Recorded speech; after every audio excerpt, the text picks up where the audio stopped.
Hello friends, তোমরা সবাই কেমন আছো? আশা করি সবাই ভালো আছো। আমি খুব একটা ভালো নেই। দেখো, বোতল আর চার্জার ব্যাগে ঢুকিয়ে নিলাম, ঘর ছেড়ে পালিয়ে যাচ্ছি। এই না, আমি একটু মজা মারলাম। যাই হোক, দাঁড়াও, আমি তোমাদের দেখাচ্ছি। এই লাল গেঞ্জিটা আমি পরবো, পরে দেখো কেমন লাগছে আমাকে সবাই একটু বলো। এরপরে আমি একটু গায়ে সেন্ট মেরে নিলাম, যেহেতু 6 মাস ধরে চান করিনি, বুঝতেই তো পারছো গা থেকে যা গন্ধ ছাড়বে। শীতকালে আসলে কি বলতো, শীতকাল গরমকাল আমি কোনো সময় চান করি না, সেন্ট মেখেই কাটিয়ে দিই।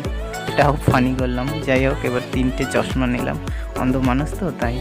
এবার মন্দিরে গেলাম, গিয়ে সেখানে সবাইকে প্রণাম করলাম। এবার তার সাথে এই যে ক্যালেন্ডারে আমার গোপুসোনাও আছে, নিচে মাতারা আছে। এবার একে প্রণাম করে আমি চলে গেলাম আমার কেটিএমটা বাইরে রেখে, ওটা কুল নিয়ে নিলাম। তো কুলটা নিয়ে একটু তারপর ম্যাজিক করে দেখো আমি বেহালা চলে এলাম। এখানে ময়না ম্যামের ক্লাস আছে আমাদেরকে, জানি না এত দূরে কেন করলো আমাদেরকে ক্লাস।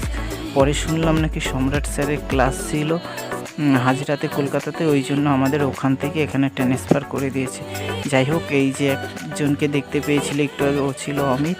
ওর সাথেই হাওড়া থেকে এসেছিলাম বেহালাতে। আমি ফার্স্ট টাইম এসেছি, চিনতে পারছিলাম না, ও লোকেশন দেখে দেখে ওর সাথে গেলাম। আর এই হলো আমাদের বৌদি, মানে দীপিকা, ভিডিও করছিল। আর এই ছিল ব্লগার জিৎ আমাদের। আর দিকে ছিল গার্জিয়ানরা সব বসে, স্টুডেন্টরাও ছিল।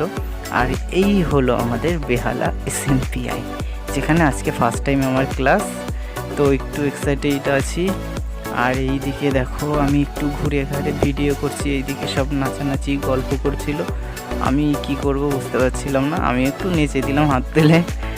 এরপরে সামনে এগিয়ে যাচ্ছি, আমি চারোদিকটা ঘুরে ঘাড়ে ভিডিও করলাম। এরপরে আমি হাওড়া থেকে ট্রেন ধরলাম বাড়ির উদ্দেশ্যে যাবার জন্য। আর হ্যাঁ, যেতে যেতে কেউ হর হর মহাদেব বলতে ভুলো না। দেখা হচ্ছে নেক্সট ব্লগ ভিডিওতে। Tata, bye bye.